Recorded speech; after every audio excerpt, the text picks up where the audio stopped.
इस AV node के refractory period की वजह से क्या होता है कि जो एक्सेसिव पल्सेस इम्पल्सेस होती हैं वो यहाँ पे रुक जाती हैं और वेंट्रिकल में इतनी ज़्यादा इम्पल्सेस नहीं आती, क्योंकि अगर वेंट्रिकल में ये सारी की सारी इम्पल्स पहुंच जाती तो वेंट्रिकल का कॉन्ट्रैक्शन इतना तेज हो जाएगा तो सिस्टोल और डायस्टोल ही गड़बड़ हो जाएगा, तो पेशेंट का कार्डियक आउटपुट फॉल कर सकता है, हर तरह की प्रॉब्लम आ सकती है। तो एवी नोड बहुत इंपॉर्टेंट है।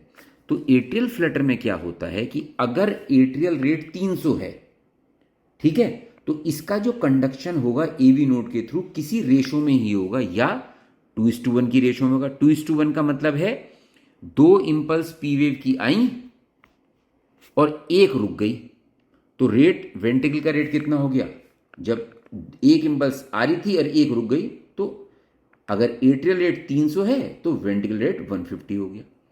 अगर 3:1 हो जाए, यानी कि अब 2 इंपल्सेस रुक गई, तो अगर एट्रियल रेट 300 है तो ये आपका कितना हो जाएगा, ये 100 हो जाएगा। अगर 4:1 का एवी ब्लॉक हो जाए, तो अगर एट्रियल रेट 300 है तो ये रेट 75 आ जाएगा। तो यूजली जो ब्लॉक होते हैं वो इसी रेशो में होते हैं, 2:1, 3:1, 4:1। अगर 2:1 है तो रेट 50 हो जाएगा, 3:1 है तो 100 हो जाएगा, और 4:1 है तो 75 हो जाएगा। इनका मतलब ये कि इतनी इंपल्स इस एवी नोड ने रोक ली हैं, ठीक है जी। और ये जो फ्लटर वेव्स होती हैं इस तरीके से दिखाई दे सकती हैं।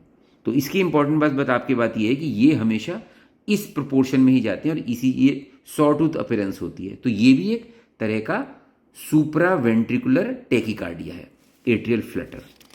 अब जो सबसे इंपॉर्टेंट आता है वो है एट्रियल फिब्रिलेशन। ये सबसे कॉमन ही कार्डियक अरिथमिया है और ये सुप्रा वेंट्रिकुलर अरिथमिया में सबसे कॉमन यही है, सब ओवरऑल सबसे कॉमन यही है। इसमें क्या होता है, इसके 2-3 कारण हैं जिसकी वजह से एट्रियल फिब्रिलेशन होता है।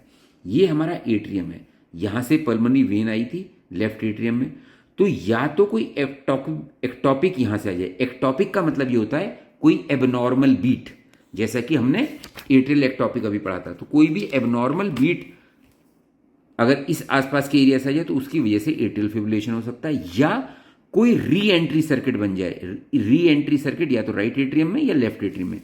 री एंट्री सर्किट का मतलब ये होता है कि इस तरीके से लूप बना लिया, जब ये लूप बना लेगा तो फिर ये रुकता ही नहीं है, बस ये फिर कंटिन्यूस फायरिंग करता रहेगा ये। तो इनकी वजह से एट्रियल फिब्रिलेशन हो सकता है। अब इसमें मेन बात क्या है, जब एट्रियल फिब्रिलेशन होता है तो एट्रिया का जो कॉन्ट्रैक्शन है वो सिंक्रोनाइज नहीं है, क्योंकि कुछ मसल फाइबर्स यहाँ की एक्टिवेट हो गई, कुछ यहाँ की डिपोलराइज हो गई, कुछ यहाँ की डिपोलराइज होगी। तो पता लगा